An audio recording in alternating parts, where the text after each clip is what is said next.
ഞാൻ പലപ്പോഴും ധ്യാനത്തിനൊക്കെ ചെല്ലുമ്പം മാതാപിതാക്കളോട് ചോദിക്കുന്ന ഒരു ചോദ്യമുണ്ട്, നിങ്ങളുടെ എത്ര മക്കൾ നോമ്പ് നോക്കുന്നുണ്ട്? മാതാപിതാക്കൾ നോക്കുന്നുണ്ടാവും. നമ്മുടെ മുൻഗാമികളായ നമ്മുടെ പഴയ തലമുറ നോമ്പ് നോക്കുകയും നമ്മെ അതിന് പരിശീലിപ്പിക്കുകയും ഒക്കെ ചെയ്തു കടന്നുപോയിരുന്നു. ഇന്ന് മാതാപിതാക്കൾ അത്തരം വഴികളൊക്കെ സ്വീകരിക്കുമ്പോഴും മക്കൾ അത്തരം വഴികൾ സ്വീകരിക്കുന്നില്ല. ചിന്തിക്കാൻ പോലും കഴിയാത്ത വിധം മക്കളുടെ ജീവിതം കോവിഡാനന്തരം വലിയ പാപത്തിന്റെ ബന്ധനങ്ങളുടെ വഴിയിലൂടെ കടന്നു പോവുകയാണ്. പണ്ട് പ്രായപൂർത്തിയായവരിൽ കണ്ടിരുന്ന പല അപജയങ്ങളും പല അരുതായ്മകളും താഴെത്തട്ടിലേക്ക് മാറുന്നതിന്റെ കൃത്യമായ സൂചനകൾ നമുക്ക് കാണാൻ കഴിയും. 10ാം ക്ലാസിന്റെ സെന്റ് ഓഫിൽ പോലും മരണത്തോളം എത്തുന്ന ശത്രുതയിലേക്ക്, ഒരാളെ കൊല്ലാൻ മാത്രം ശത്രുതയിലേക്ക്. എന്തൊരു സങ്കടം! ഒറ്റ കാരണമേ ഉള്ളൂ, പാപത്തിന്റെ കുത്തൊഴുക്കിനെ തടുക്കാൻ കഴിയുന്ന ആത്മീയതയുടെ, നോമ്പിന്റെ, പരിത്യാഗത്തിന്റെ, പീഡാസഹന ധ്യാനത്തിന്റെ ചിറകെട്ടാനായിട്ട് നോമ്പിൽ പോലും നമ്മൾ തയ്യാറാവുന്നില്ല. ആത്മീയപിതാക്കന്മാർ അതുകൊണ്ട് തന്നെ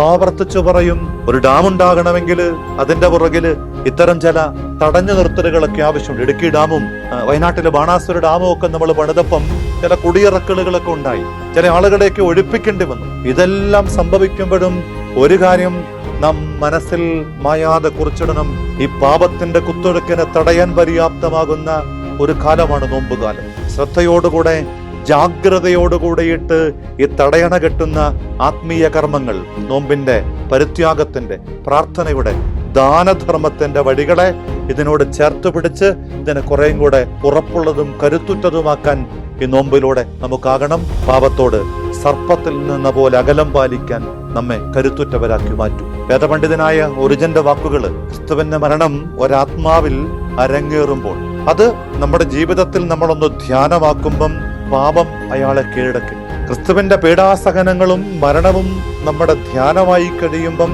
നമ്മളിലെ പാപവാസനകൾ തടുക്കപ്പെടും.